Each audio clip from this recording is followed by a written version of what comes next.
예수님께서 받으시는 고난의 이유. 누가복음 24장. 예수께서는 그들에게 말씀하셨다. 어리석은 사람들입니다. 예언자들이 말한 모든 것을 믿는 마음이 그렇게도 무디니 말입니다.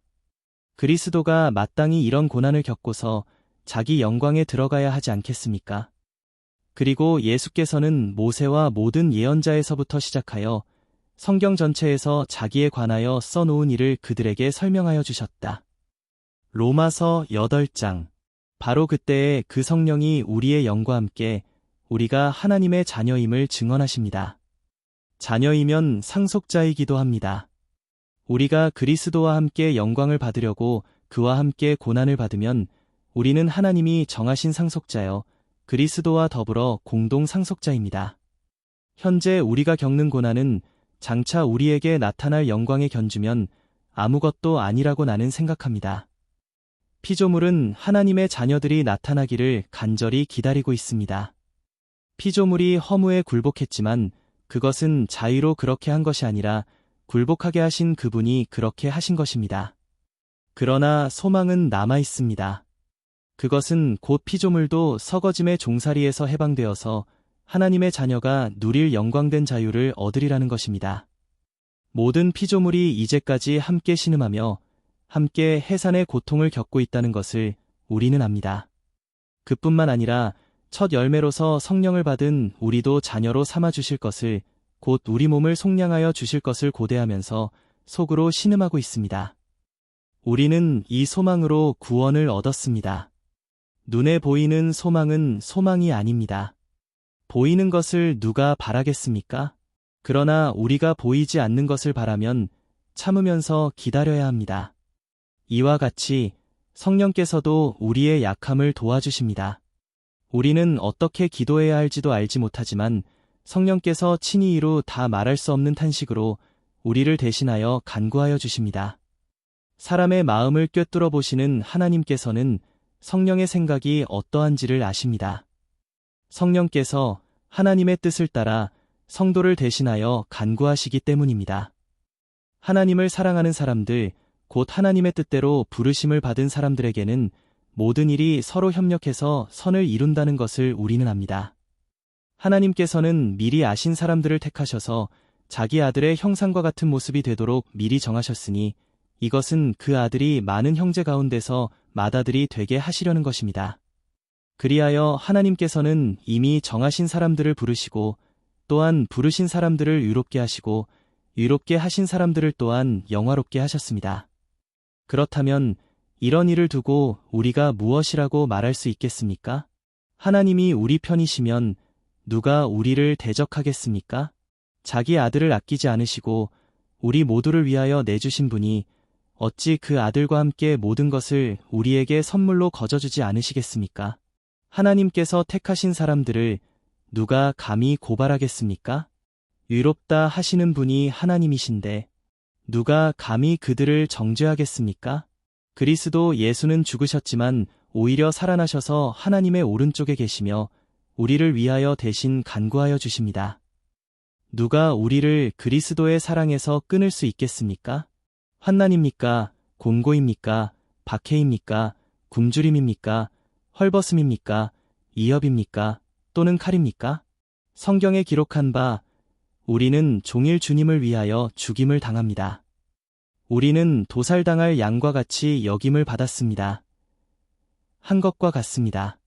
그러나 우리는 이 모든 일에서 우리를 사랑하여 주신 그분을 힘입어서 이기고도 남습니다.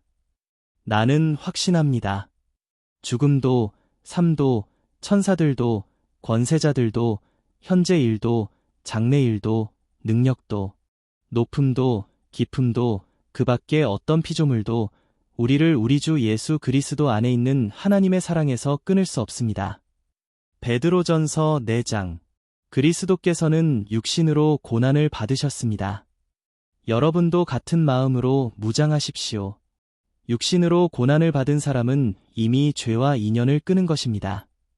이제부터는 육신으로 살아갈 남은 때를 인간의 욕정대로 살지 말고 하나님의 뜻대로 살아야 합니다. 그러나 그리스도인으로서 고난을 당하면 부끄러워하지 말고 도리어 그 이름으로 하나님께 영광을 돌리십시오. 하나님의 집에서부터 심판을 시작할 때가 되었기 때문입니다. 심판이 우리에게서 먼저 시작되면 하나님의 복음에 순종하지 않는 자들의 마지막이 어떠하겠습니까? 의인도 겨우 구원을 받으면 경건하지 않은 자와 죄인은 어떻게 되겠습니까? 그러므로 하나님의 뜻을 따라 고난을 받는 사람은 선한 일을 하면서 자기의 영혼을 신실하신 조물주께 맡기십시오. 고린도 후서 4장. 우리는 우리 자신을 전하는 것이 아니라 예수 그리스도를 주님으로 선포합니다. 우리는 예수로 말미암아 우리 자신을 여러분의 종으로 내세웁니다. 어둠 속에 빛이 비쳐라 하고 말씀하신 하나님께서 우리의 마음속을 비추셔서 예수 그리스도의 얼굴에 나타난 하나님의 영광을 아는 지식의 빛을 우리에게 주셨습니다. 우리는 이 보물을 질그릇에 간직하고 있습니다. 이 엄청난 능력은 하나님에게서 나는 것이지 우리에게서 나는 것이 아닙니다. 우리는 사방으로 죄어들어도 움츠러들지 않으며 답답한 일을 당해도 낙심하지 않으며 박해를 당해도 버림받지 않으며 거꾸러뜨림을 당해도 망하지 않습니다. 우리는 언제나 예수의 죽임 당하심을 우리 몸에 짊어지고 다닙니다. 그것은 예수의 생명도 또한 우리 몸에 나타나게 하기 위함입니다. 우리는 살아있으나 예수로 말미암아 늘 몸을 죽음에 내어 맡깁니다. 그것은 예수의 생명도 또한 우리의 죽을 육신에 나타나게 하기 위함입니다. 그리하여 죽음은 우리에게서 작용하고 생명은 여러분에게서 작용합니다. 성경에 기록하기를 나는 믿었다. 그러므로 나는 말하였다 하였습니다. 우리는 그와 똑같은 믿음의 영을 가지고 있으므로 우리도 믿으며 그러므로 말합니다. 주 예수를 살리신 분이 예수와 함께 우리도 살리시고 여러분과 함께 세워주시리라는 것을 우리는 알고 있습니다. 이 모든 일은 다 여러분을 위한 것입니다. 그리하여 하나님의 은혜가 점점 더 많은 사람에게 퍼져서 감사하는 마음이 넘치게 하고 하나님께 영광을 돌리게 하려는 것입니다. 그러므로 우리는 낙심하지 않습니다. 우리의 겉사람은 낡아가나 우리의 속사람은 날로 새로워집니다. 지금 우리가 겪는 일시적인 가벼운 고난은 비교할 수 없을 정도로 영원하고 크나큰 영광을 우리에게 이루어줍니다. 우리는 보이는 것을 바라보는 것이 아니라 보이지 않는 것을 바라봅니다. 보이는 것은 잠깐이지만 보이지 않는 것은 영원하기 때문입니다. 베드로전서 5장.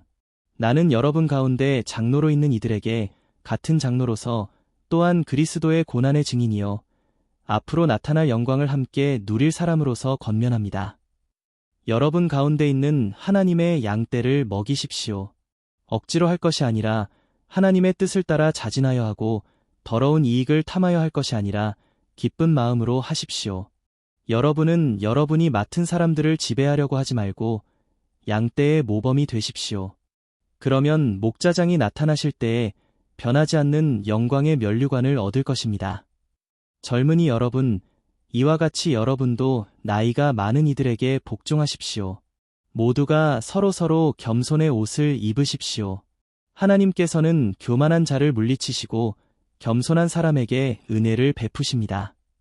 그러므로 여러분은 하나님의 능력의 손 아래로 자기를 낮추십시오. 때가 되면 하나님께서 여러분을 높이실 것입니다. 여러분의 걱정을 모두 하나님께 맡기십시오. 하나님께서는 여러분을 돌보고 계십니다. 정신을 차리고 깨어 있으십시오. 여러분의 원수 악마가 우는 사자같이 삼킬 자를 찾아 두루 다닙니다. 믿음에 굳게 서서 악마를 맞서 싸우십시오. 여러분도 아는 대로 세상에 있는 여러분의 형제자매들도 다 같은 고난을 겪고 있습니다. 모든 은혜를 주시는 하나님, 곧 그리스도 안에서 여러분을 자기의 영원한 영광에 불러들이신 분께서 잠시 동안 고난을 받은 여러분을 친히 온전하게 하시고 굳게 세워주시고 강하게 하시고 기초를 튼튼하게 하여 주실 것입니다. 권세가 영원히 하나님께 있기를 빕니다. 아멘.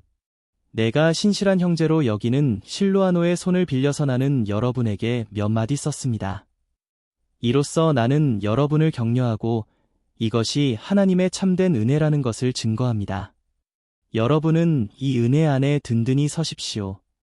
여러분과 함께 택하심을 받은 바빌론에 있는 자매교회와 나의 아들 마가가 여러분에게 문안합니다.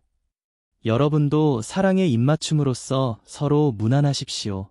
그리스도 안에 있는 여러분 모두에게 평화가 있기를 빕니다. 베드로전서 4장. 사랑하는 여러분, 여러분을 시험하려고 시련의 불길이 여러분 가운데 일어나더라도 무슨 이상한 일이나 생긴 것처럼 놀라지 마십시오. 그만큼 여러분은 그리스도의 고난에 동참하는 것이니 기뻐하십시오. 그러면 그의 영광이 나타날 때에 여러분은 또한 기뻐 뛰며 즐거워하게 될 것입니다. 여러분이 그리스도의 이름으로 모욕을 당하면 복이 있습니다.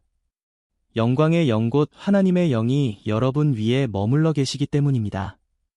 여러분 가운데에 아무도 살인자나 도둑이나 악을 행하는 자나 남의 일을 간섭하는 자로서 고난을 당하는 일이 없도록 하십시오.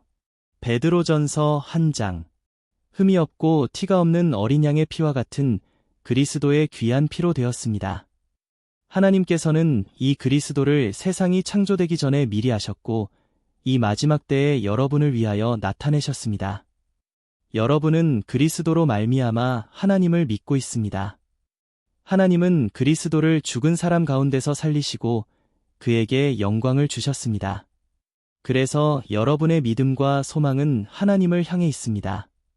여러분은 진리의 순종함으로 영혼을 정결하게 하여서 꾸밈없이 서로 사랑하기에 이르렀으니 순결한 마음으로 서로 뜨겁게 사랑하십시오. 여러분은 다시 태어났습니다. 그것은 썩을 씨로 그렇게 된 것이 아니라 썩지 않을 씨 곧 살아계시고 영원하신 하나님의 말씀으로 그렇게 되었습니다. 모든 육체는 풀과 같고 그 모든 영광은 풀의 꽃과 같다. 풀은 마르고 꽃은 떨어지되 주님의 말씀은 영원히 있다. 이것이 여러분에게 복음으로 전해진 말씀입니다. 히브리서 2장. 그러므로 우리는 들은 바를 더욱 굳게 간직하여 잘못된 길로 빠져드는 일이 없어야 마땅하겠습니다. 천사들을 통하여 하신 말씀이 효력을 내어 모든 범행과 불순종하는 행위가 공정한 갚음을 받았거든. 하물며 우리가 이렇게도 귀중한 구원을 소홀히 하고서야 어떻게 그 갚음을 피할 수 있겠습니까? 이 구원은 주님께서 처음에 말씀하신 것이요 그것을 들은 사람들이 우리에게 확증하여 준 것입니다. 그리고 하나님께서도 표징과 기이한 일과 여러 가지 기적을 보이시고 또 자기의 뜻을 따라 성령의 선물을 나누어 주심으로써 그들과 함께 증언하여 주셨습니다. 하나님께서는 지금 우리가 말하는 장차올 세상을 천사들의 지배 아래에 두신 것이 아닙니다. 어떤 이가 성경 어딘가에서 이렇게 증언하였습니다. 사람이 무엇이기에 주님께서 그를 기억하여 주시며 인자가 무엇이기에 주님께서 그를 돌보아 주십니까?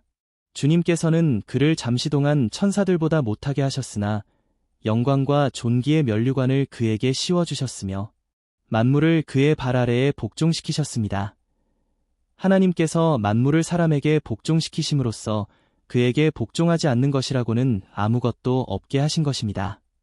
그러나 지금 우리가 보기로는 아직도 만물이 다 그에게 복종하고 있는 것은 아닙니다.